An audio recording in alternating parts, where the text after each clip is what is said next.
We're going to go into two places in Scripture, and we're not going to put it on the slide. So I want us to practice. Often I put it on the slide. Every once in a while, I want to say, hey, open your Bibles or your phones. I know sometimes it's an electronic Bible. And so we're going to be in Matthew and in Mark. Okay, two stories, Matthew and Mark. And so we'll be talking about being Ghostbusters. The youth, teens going to see a movie after, so there's 2 or 3 movie references in the lesson today. Hopefully we'll work to keep it light, as at the same time as we try to figure out some things that are heavy for us, okay? So soon we'll be in Matthew chapter 14, if you want to go there, and then we'll see which of the places in Mark we'll go to. Matthew chapter 14. What I want you to think about, we have to have a little bit of context for this, is what haunts you? I could ask you, do you believe in ghosts? We're about to read a story where the followers of Jesus, they think they've seen a ghost. And so we'll read that story and see where that goes. There are other times, we're going to read out of Mark, there are multiple places throughout what we call the Gospels, Matthew, Mark, Luke, and John, where the writers record that Jesus interacts with what they call demons. And so this morning, I'm not going to pull apart and ask the question, well, are those really demons? Are those spiritual things? Do they still exist today? Was it just their understanding of illness that they called them demons? So that's not really the point. There's a place for that. But I want you to do is understand it spiritually and metaphorically. Do you have ghosts that haunt you? Let me give you some examples, okay? Some of the examples might be, do you have insecurities that haunt you? Do you have struggles where you're trying to gain value? Where you feel like you're not lovable? Do you have anxieties that haunt you? Do you have depression that haunts you? We all know that ghosts live in the closet or under the bed. Where do your ghosts hide? Okay? Where do they hide? You maybe have an idea of what we're talking about, right? So as we talk about ghosts and things like that. So for the first place, Matthew chapter 14, let's do some textual work, and then we'll talk a little bit about what do we do with our ghosts. Matthew chapter 14. This is a story where the followers of Jesus are in a boat. He has actually sent them on ahead. That context isn't necessarily important. Matthew chapter 14, starting in verse 22.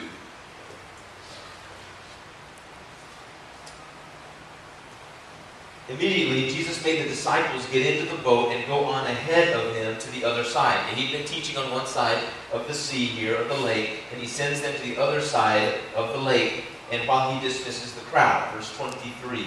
After he had dismissed them, he went up on a mountainside by himself to pray. I hope you're doing that some. I hope you're being like Jesus, spending some time alone, meditating, praying. When evening came, so sun sets, it gets dark, he was there alone, but the boat was already a considerable distance from land. Buffeted by the waves, okay, the waves are hitting up against this small fishing boat, would have had, could have held about 12 or 14 people. That would have been a full boat though, that's the size of boat we're talking about. So the waves are hitting it, and because the wind was against it. Now, I won't give you the huge geography lesson here, but there's a lake down in the valley because water goes to the lowest point, okay? There's some small mountains, not much unlike the mountains we see around us. And so what would happen in the evenings, in this desert landscape, where it would heat up during the daytime, in the evenings, the cool wind would find the lowest places, and oftentimes, I hope I'm saying the weather part right, you gotta have a meteorologist, a weather guy in your audience, when you're talking about the weather. And so what happens is the cool air finds down, but when the cool air hits the warm air from the earlier day, well, that's when we get storms. Okay? So it's real common in this time, and in this place where they are on this boat, for these storms to pop up. Here comes the wind and the waves. Verse 25. During the fourth watch, and this is late, or early, depending on what shift you work. This is about 3 in the morning. They would have counted time by watches, but this comes out to about between 3 and 6 in the morning. So we're talking the very, very early dark of the morning. During the fourth watch of the night, Jesus went out to them, walking on the lake. When the disciples saw him walking on the lake, they were terrified.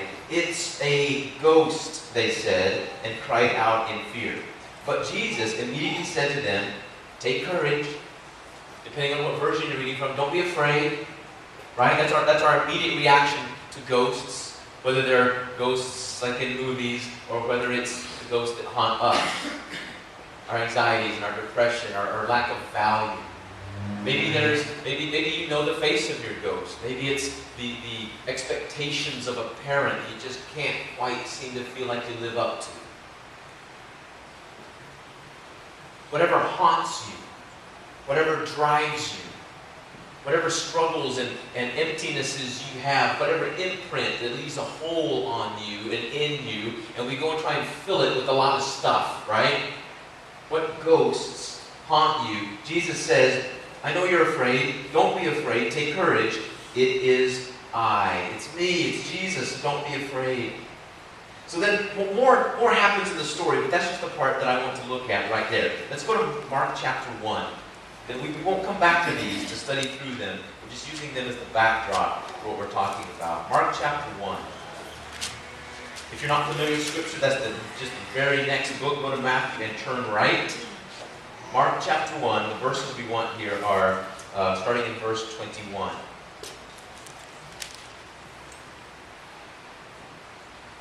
Verse 21. They went to Capernaum, and when the Sabbath came, Jesus went into the synagogue and began to teach. The people were amazed at his teaching because he taught them as one who had authority, not as the teachers of the law. Just then a man in their synagogue who was possessed by an evil spirit cried out, "What do you want with us, Jesus of Nazareth? Have you come to destroy us? I know who you are, the Holy One of God." And I want to end just with the next two words that Jesus says here, "Be quiet." So the demons, the ghosts in the story, the first story, they think it's a ghost and it's Jesus. We're going to talk about that. What do they do with this ghost that they think is Jesus? What are the words of Jesus to them? In our second story, Jesus is actually teaching. We would say he was in church.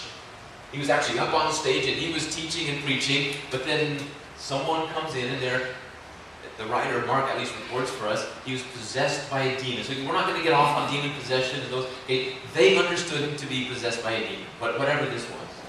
There are a lot of different theories about that. Speaking from the demon knows Jesus.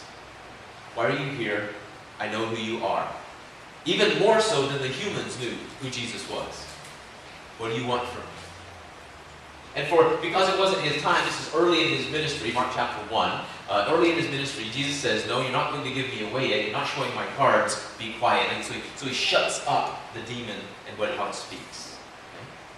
We could go into multiple places. Let me rattle them off just so you know I'm not making them up. We won't read from them easily. Mark chapter 5, verse 1, the first 17 verses. Mark chapter 7, there are multiple examples where there seems to be this spiritual battle, this locking of horns between Jesus and or his followers and this demonic spirit world.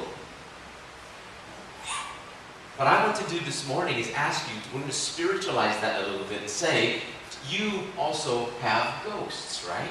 Maybe when you were little, you had particular ghosts. You had to have your mom or dad come in and, walk into the closet and rattle some things around and say, "Okay, I scared it away." And that was their love for you in doing that, right?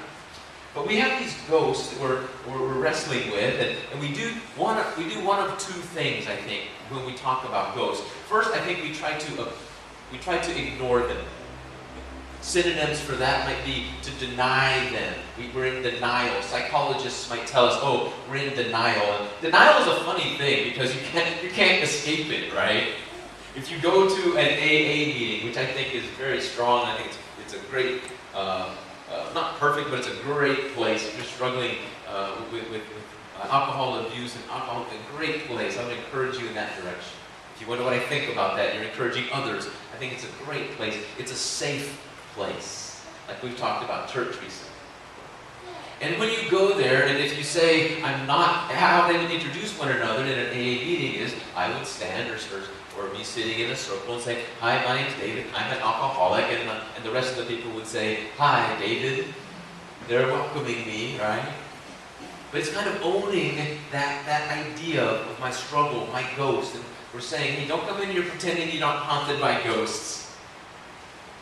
But what happens if you say oh, well, my name's David, I'm a psychology grad student, so I'm here on assignment, here to take notes because I've never been to an AA meeting before. And you say, so I'm David, I'm a grad student, and they sit down. Everyone in the audience is going, he didn't say he was an alcoholic. So maybe later someone might say, oh, hey, it's okay, you can admit that, you can confess that here, we're a safe place. Oh, I'm not an alcoholic. Deny. You're in denial, that's your problem. It's kind of like asking someone, a question that catches them in a catch-22, right? So it's like, so have you whipped your drinking problem? Well, yeah, well, no. I mean, yes. They're like, no, I never had a drinking problem. How do I answer that question, right? It's like asking, David, have you quit beating your wife? Yes. I mean, no, right? You get caught in that. It's not safe to answer the question. So denial is hard. But that's what we do with our ghosts sometimes, right? There's not a problem. I don't have a problem. And we pull the whole Adam and Eve thing. Her fault. His fault. Your fault. I shouldn't have spoken like that. But I wouldn't have spoken like that if he would have done that. And what we're doing is justifying, right? When if we could calm ourselves a little bit, start thinking about it logically, and we could find a safe place to go, I know, that was wrong. And it doesn't matter what she did. It doesn't matter what they said. It doesn't matter what happened. I still shouldn't have done that. There's nothing that I could tell you that person did to me that would make you go, oh, well then it's okay for you to do that, right? We're looking to justify. Why? We're in denial of our ghosts. That's not going to ever fix the ghost, right? The ghost never goes away when we deny, suppress, control. In fact, what I think sometimes we do is we try to keep it under, if it's not under the bed, we try to keep it under the covers. And so whatever the ghosts that haunt you, your own insecurities, what happens is we pressurize it, we try to sit on it, we try to trap it under the covers. But what happens whenever we do that with ghosts is, remember, because ghosts aren't physical, right? They're spirit, they're like a vapor, a gas. And what happens is it ends up getting squeezed out in ugly places. Maybe I wasn't good enough for my mom. So whenever you do something, you say something that reminds me that I wasn't good enough for my mom, I'm going to react to you the way I never could to my mom. And so what happens is, it's squished, and I'm trying to keep it under control because I know it's not good. The Bible calls some of those things sin when it comes out of my mouth. And whenever I hurt someone, whenever I de-glorify God, whenever I invite struggle into my life, and I do things that are bad for me and bad for you and bad for God, the Bible calls that sin. But what happens is, when I deny it, I try to contain it, and I try to control it, then it just kind of squirts out over in ugly, hateful places. Have you figured that? You're aware of what's going on enough to know that, right? You're trying to hold it in, and it comes out over here. So denial doesn't work. Suppressing it doesn't work. Trying to control it doesn't work. Sometimes we turn to religion. Well, there's rules about those things, and you need to follow the rules. And I'll even say, I think there's a time where that's valuable. I think there's a time where that's valuable. It can be a starting place, but let me be very, very, very clear. It is never the successful ending place to those things. Because the rules, the control, that's just a blanket. You're trying to keep this ghost under wraps and in control and from coming out of you, because you know it's wrong and you know it's sin, and you struggle with that, but it never takes care of the ghost under the covers, right? So one of the things we try to do is to deny it, ignore it. We use blame as part of that as well. I think the second thing we try to do is appease it. So instead of trying to keep it under wraps, then it squeezes out sideways, and you're never hateful to the thing or person that the hate actually belongs to when you squeeze it in, right? But I couldn't ever say that to my mom. I was too small, I was too young, I was too powerless. I still couldn't say that, to my... So instead, I said it to my boss. don't know about your boss, but my boss doesn't put up with that. And so I lose my job and I have problems. So then I go home and in the stress of that, so then I take it out on my wife or my children so it squeezes out somewhere hateful, right? And we realize, whoa, what happened there? What happened there? Well, we're studying some of these things on Wednesday night. We're talking about even neuroscience and the neurology and the psychology and the scripture that speaks to some of these things. And for those of you who are only here on Sunday morning, I know we have to pretend that we're in denial, right? Nothing's wrong with me. On Wednesdays, we just come and go. Hi, my name's David. I'm an alcoholic. Hi, my name's David. I'm a struggler. I'm a sinner. And we're pretty open with each other. And so as we talk about those things, we've wrestled with what starts to happen in our bodies and in our minds whenever we start going down that path. And we take it out on people on who don't deserve it, right? We blame people. So in also trying to appease the ghosts, we try to make deals with the ghosts, right? All right, I can't control you under this blanket, so I'm going to let you out. What do you want? It's like the demons that whenever Jesus was teaching, right? Well, I know you. What do you want from me? And so we're kind of in that conversation with our own insecurities, right? Our own struggles and the things that we battle, those things that kind of motivate the habits we wish we would stop because we know, I keep paying the price for that. Those good things that I know would be good for me, but how come I can't do that? And I want to tell you, we're talking about the bigger spiritual things, but this is so powerful. It's also going to be true if you're trying to stop biting your nails. If you're trying to start exercising more. Even things as simple as that, this is the same process that goes on. But obviously we're talking about those deeper things, the heavier, the true ghosts, demons, and the evil spirits that haunt you, right? And that you spend your life trying to control, trying to deny, or trying to appease. There are different ways we do this. Two major ways we try to appease them. One is by achieving our dreams. Because the demon says, I want security, that's what I want. And so we go, okay, I'm tired of fighting you, I'm going to go get security. How do you define security? This particular demon is the demon of financial security. All right, I'm going to go get rich. Another one is saying, you know what, my main security is relational. Maybe I didn't get what I was supposed to get because I didn't have perfect parents. Sidebar, no one has perfect parents. So it's not about blaming, but it is about understanding. And sometimes the demons are born and bred, and we're inherited from them. In fact, part of it is not even your parents' fault, okay? Part of it is they're just inheriting onto you. You know, the little locket they gave you that was, the grandma's locket? Well, inside the locket was also some of grandma's demons that they passed on to you. The ghosts. So many things, these things are intergenerational, right? And so what we try to do sometimes is, I'm going to satisfy the demon. I can't control the demon. I can't control the ghost. I'm going to satisfy the ghost. What do you want? Security. How do you define security? Finance is great. I'm going to do everything I need to do to get rich. I might do illegal things. I might even sin to try to satisfy the demon. Maybe you're a little more grace-filled than that, and you don't sin to feed the demon. You do it well and logically. There's nothing wrong in and of itself with that goal.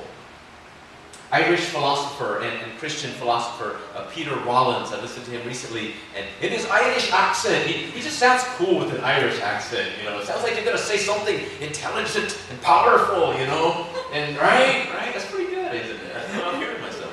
I'm impressed. Thank you. I'll try to be humble. We talked about that in our youth class today.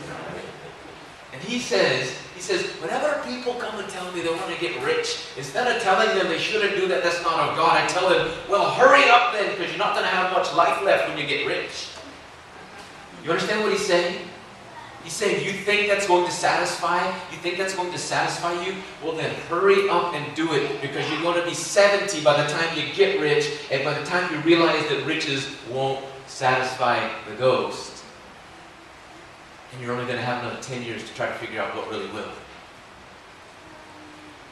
Is it relational? To let the demon out, to let the ghost out, I'm insecure. Why? Because I don't feel loved. Why? Well, maybe there's some good reasons. Well, what do you need? I need someone to love me. All right? There's a great bar on the corner where you go down and everyone's kind of hanging around. And, the later it gets, the more we drink, and kind of everybody's there kind of, running from the same demon. And I'm not picking necessarily on the place, okay? I'm just saying, I know the ghosts that haunt those places.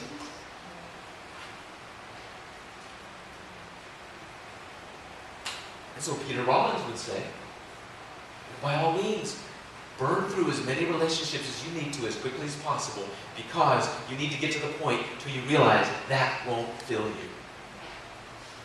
And what are you going to have left?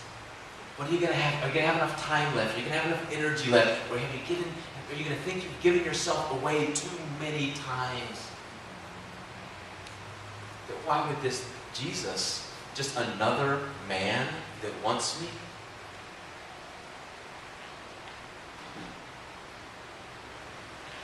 We need to pause and play the Ghostbusters theme song again, don't we? So we got ghosts that are haunting us, right? And without, I want to be careful, I don't want to sound irreverent, but there's the ultimate ghost buster in Jesus. He deals with the demons, he deals with the ghosts. So we appease our ghosts by trying to achieve things. You get the writer of Ecclesiastes, who Koheleth is actually the name written for in there. It was supposed to be one of the wisest people ever lived. Maybe Solomon, King Solomon, John Ken Poe, the scholars do to try to figure out, who actually wrote it all. But the idea there is one of the wisest men that ever lived. And he talks about, I went looking to satisfy my ghost. I went looking to get fulfilled. And he has whole chapters, it's kind of broken down. First it goes into riches. And he achieved riches. He says, it's riches of the time, so it's all about how many goats and animals and cows and land and temples he had. But he did it, and he says at the end of it, it's meaningless. It didn't fill me. My ghosts not only were not satisfied, they laughed at me for spending the last 20 years of my life. Ha! You believed me. Why would I ever give you the key to getting rid of me? We believe. He goes on to say, okay, it's all about, for him, we'll go PG-13 with it, all right? He says it's all about women. And so he built a harem with hundreds of women. He didn't have to sleep with the same woman twice in a year. And at the end of exploring all that, he says, it's meaningless. I'm still empty. Now let's be real careful. Anytime you hear a preacher talking about sex, you think, well, yeah, the bad S word, the bad word. No, sex is of God. It is beautiful. It is powerful. It may be one of the few things we experience in the physical realm that's supposed to be maybe a kind of this nakedness, this vulnerability, this scariness. But then as we give ourselves to the scariness within a covenant marriage relationship, that we're saying, wow, I think we taste intimacy in the most beautiful sense of that word, intimacy that we're experiencing from the other side with God. I know that sounds weird, like weird language. I get that. But I just don't want you to go away saying, oh yes, I forgot, sex is bad. We haven't heard that around the church. No. He does the other things that are not bad. He moves on to wisdom. He says, so I pursued wisdom. That's what's wrong. I'm just not smart enough to figure out how to satisfy my ghost. So I pursued wisdom, and I grew in knowledge and all of these kind of things. And he gets to the end of it. Guess what he says? It is meaningless. And he goes over and over and over and over again. My guess is there's nothing that you're not trying, that I'm not trying, that he had not tried. Isn't that amazing? I wish there was a God being who would have preserved that ancient lost text for us thousands of years ago so that we could read it today and not have to make the same mistakes. I have to learn for myself. Yes, my mom said that I shouldn't play in the street. And the story about that person getting run over by the car, yes, I need to learn some things for myself. Isn't that what we do spiritually sometimes though, right? Instead of God is saying, can I just spare you some of this stuff? Can I just tell you and preserve it in these stories of Scripture? So we appease it, we try to make it.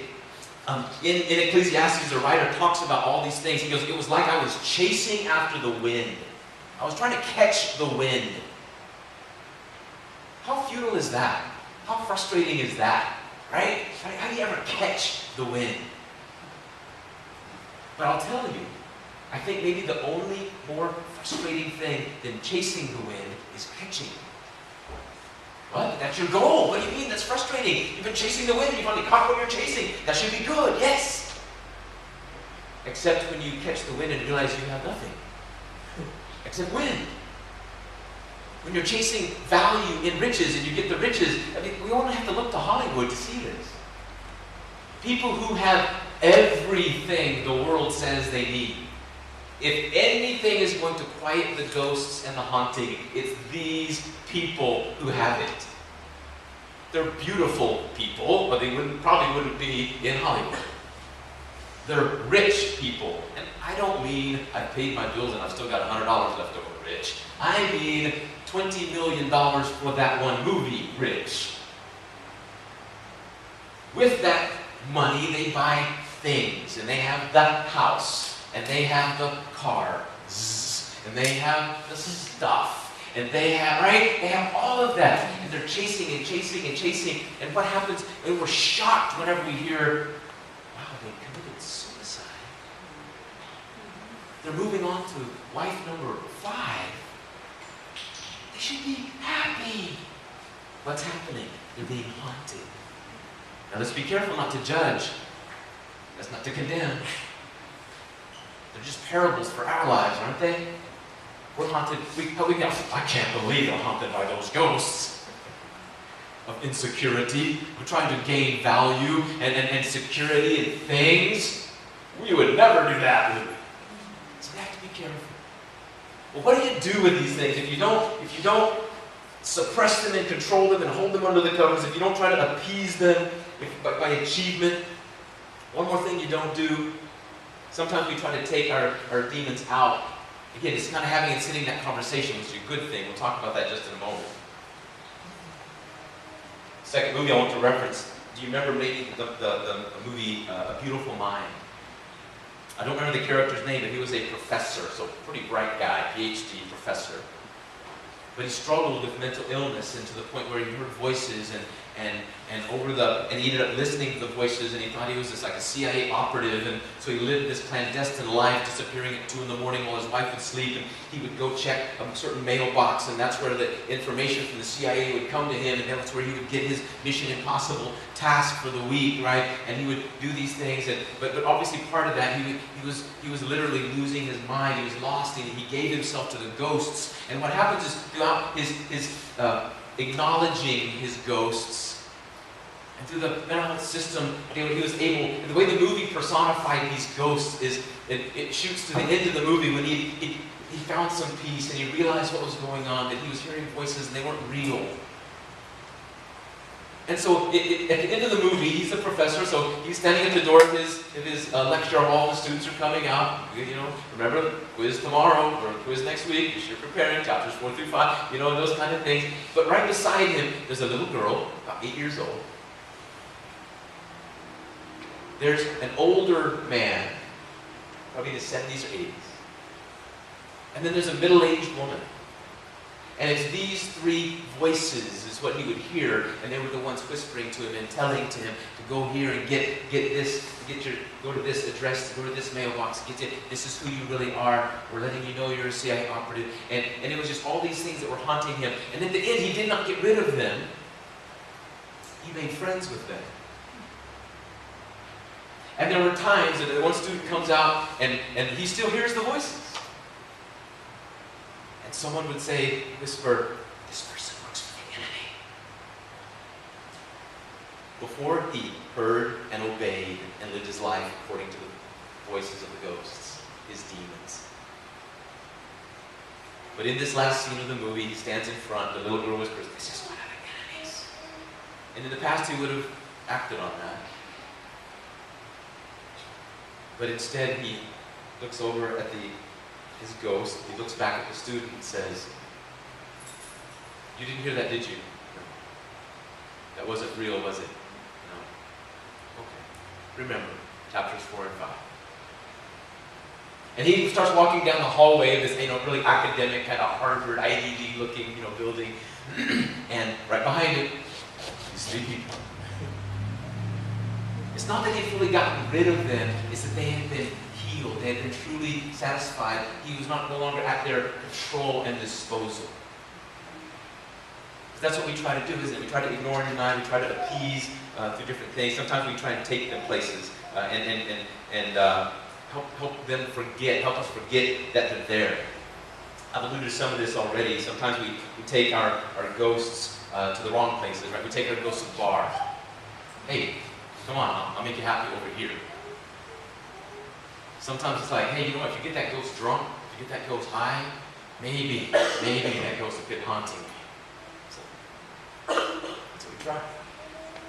The other things we tried about, which are more achievement-driven things, more socially acceptable, still isn't effective when we're dealing with our ghosts, right? You take your ghost shopping with you. Here. Now are you happy? And your ghost will say, we're not.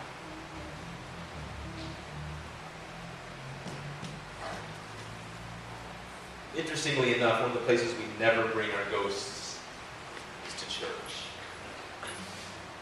Because here you're not allowed to have ghosts. Here everyone's perfect. No one else is haunted. No one else hears the voices. No one else has the entourage walking behind them. And I want you to know that's simply not true. The safety of this place says, no, we're all haunted. But I know a Ghostbuster. So whether they came with you today or not, would you bring them next week? They need to meet Jesus. And if they're evil, they will have the reaction like the demons in Mark chapter 1. I know you. What do you want from me? You're wanting to cast me out of here, aren't you? And maybe that healing comes. I think God can heal in an instance. I think usually He does not. Some people ask me, do you believe in miracles? I say, I sure do. Mainly the long, slow ones.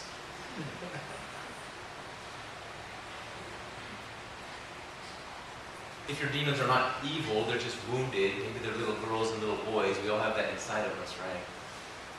Maybe you need to introduce them to Jesus, and so they can experience the love of Jesus. And tell the little girl in you and the little boy in you, say, I know where you come from. I was there. I saw it all. I was right there with you. When you felt alone, I was there. When you felt a certain presence that you couldn't explain, that was me. Let's heal this one. Let's cast this one out. You don't have to let this one haunt you and control you. And then you move back into the more biblical language, and you don't have to sin because of it anymore. Isn't that so different than, you better quit sinning? Well, there's an angry, wrathful God that's going to punish you.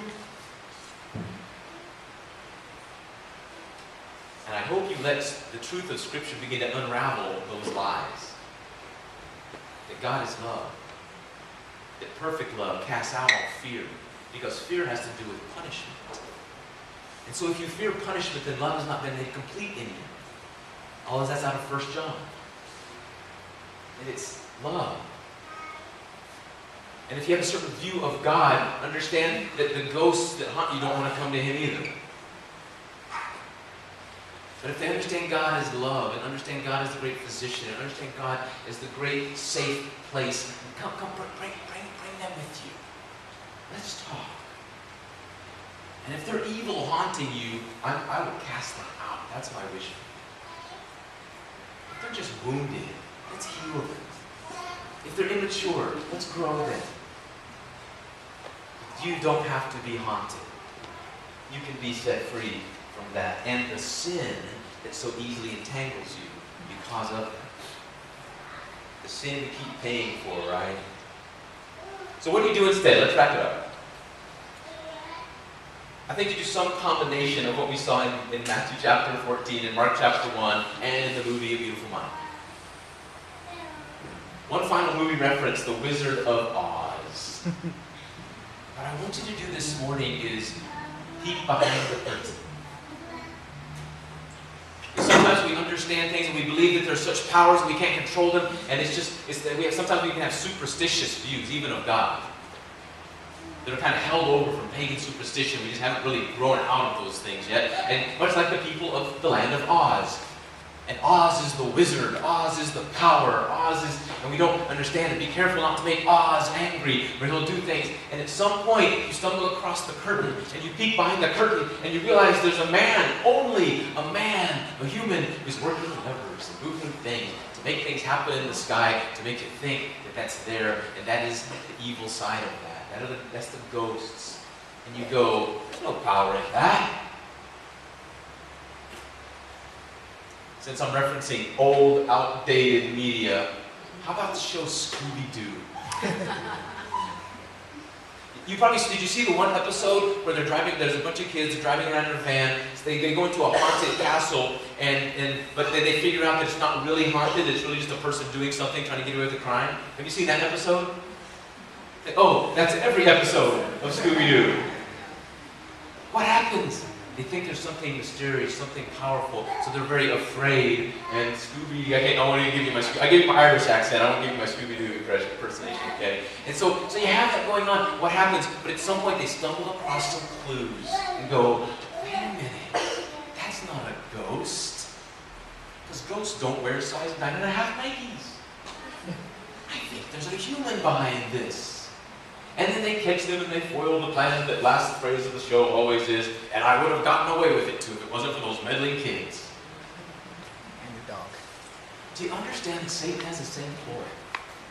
He's trying to scare you. He wants to say, don't know, I can't deal with them. But here's what I want you to do. Instead of denying, instead of suppressing, instead of trying to appease them, trying to meet their goals because they're lying to you, what I want you to do is get with Jesus, number one. That's the only place to say. Invite them out for dinner. Let's talk. What do you want? Where do you come from? And what are we going to do? Because we're not doing this anymore. And let Jesus either cast out and or heal. I'm using that in a more spiritual metaphor this morning. But I want you to be aware you can live that way. So I don't really care if you believe in demons or not this morning. And I don't care if you think that your thing is a spirit or a demon or not. And really this is the entire point. But if you're haunted, do you know that Jesus can be the Ghostbuster for you? Really what's going to happen is as fear goes away, what replaces it is love, and what comes from love is peace. Because you're no longer afraid of punishment, peace starts flooding in. Our song that we're going to sing, it's our invitation song, it's also our closing song. If I can pray with you, let me know. I want you to know I'm in some conversations with someone who is real close to wanting to put on Christ in baptism. Maybe there's someone else. Maybe that sparks you in that direction as well. You have an opportunity to respond to that as we're singing. What comes instead of the fear is love, but the result of love is peace. Isn't that what we're wanting when we're haunted, when we're afraid? What we want is peace. And so our song is a song about peace. And what I want you to do is actually saying, Lord, make us instruments of your peace. Help us show peace to others, but you cannot give to someone else what you have not yet received yourself. So would you begin to accept the peace of God as we ask him to make us instruments of that peace, conduits of that peace out. Come on up and let's sing our song. Let's stand and sing.